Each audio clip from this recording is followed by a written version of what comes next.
In clip number 4, we have learned and tried some real and non-harmful ways to lose weight and eating less. Now, let's look at some other ways to eat less. This is a very important point. Speed of eating has a direct effect on the amount of food you eat for satiety. It takes some minutes for the stomach's message to reach the brain and create a feeling of satiety. When we eat too fast, before we know whether we are full or not, we have eaten too much. So eat slowly.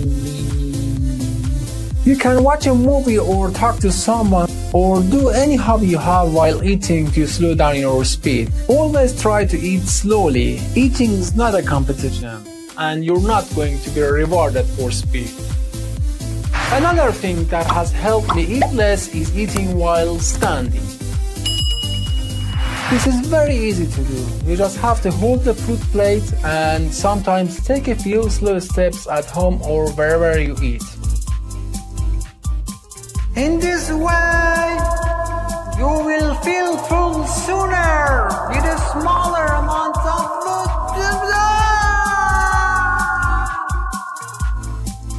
You have probably heard that drinking water in the middle of a meal is not a good thing and it makes digestion difficult. Well, this is exactly what we're looking for. Yes, disruption of digestion.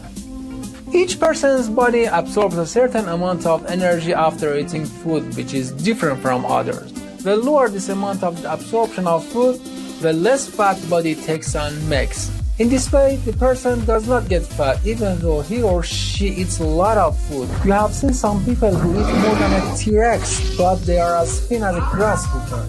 These are people who get much less energy from food than obese people.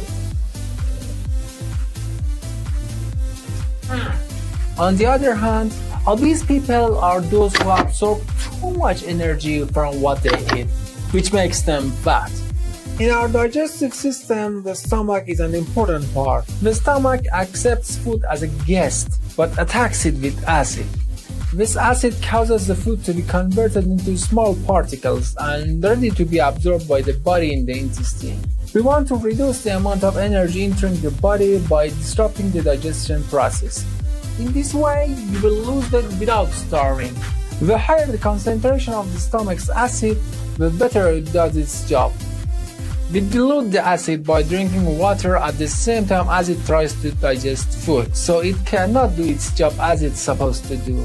As a result, the amount of food absorbed into the body is less. So far, we have learned a few more ways to eat less and lose weight. In the next clip, we will discuss one of the problems that is the root of obesity for many people, and we will try some ways to solve it.